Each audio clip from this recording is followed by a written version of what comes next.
Outro indicador financeiro mal utilizado é o grau de alavancagem. Aqui nós temos o grau de alavancagem operacional e o grau de alavancagem financeira. O que esses indicadores medem? Medem a relação entre custos fixos e custos variáveis. O que derruba uma empresa em época de crise são custos fixos altos. E o que ajuda uma empresa a crescer bastante é trabalhar com capital de terceiros quando ele é barato.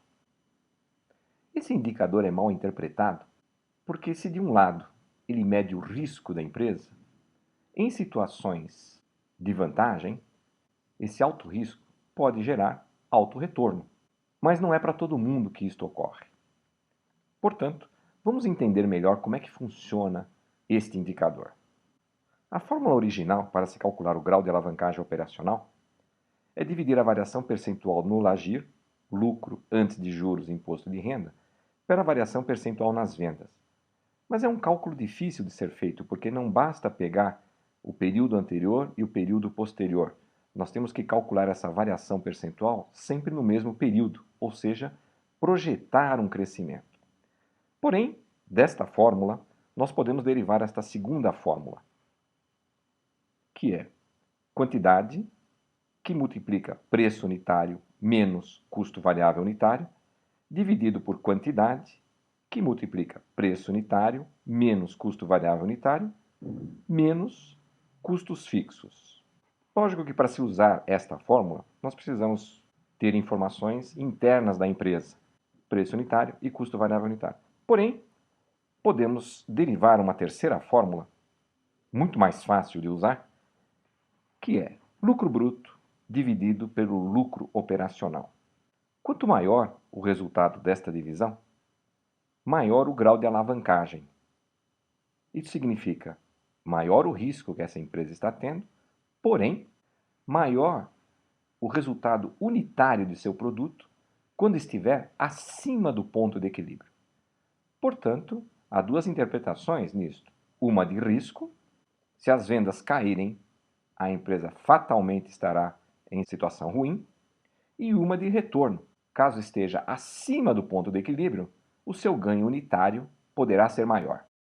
No grau de alavancagem financeira, a análise é a mesma e o cálculo é feito da seguinte maneira: variação percentual no lucro sobre variação percentual no LAGIR, que daí podemos derivar a outra fórmula, quantidade que multiplica preço unitário menos custo variável unitário menos despesas financeiras, dividido por quantidade que multiplica preço unitário menos custo variável unitário menos custos fixos menos despesas financeiras. Portanto, derivado disto, temos a última fórmula. É a divisão de lucro operacional pelo lucro líquido.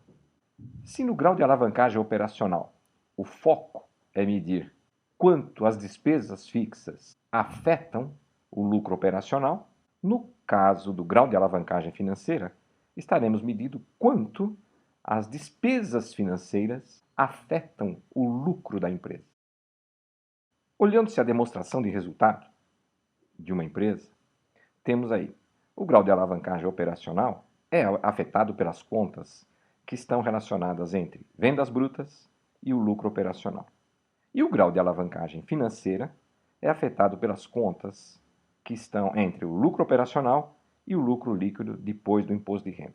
Obviamente, podemos pensar numa conjugação desses dois graus de alavancagem e teremos aí o grau de alavancagem combinada.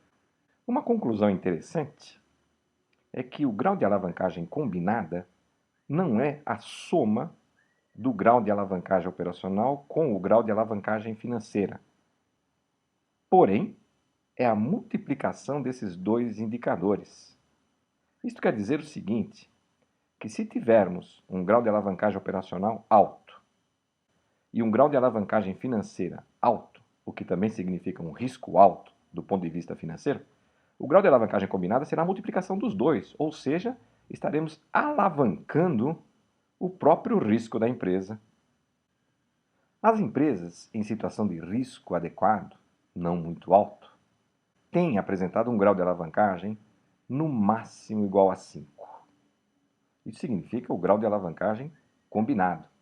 Óbvio, se tivermos um grau de alavancagem operacional de 5 e um grau de alavancagem financeira de 1, teremos um combinado de 5. Então, o importante é combinar os dois graus de alavancagem e ver qual deles tem maior influência no risco e, portanto, no resultado da empresa.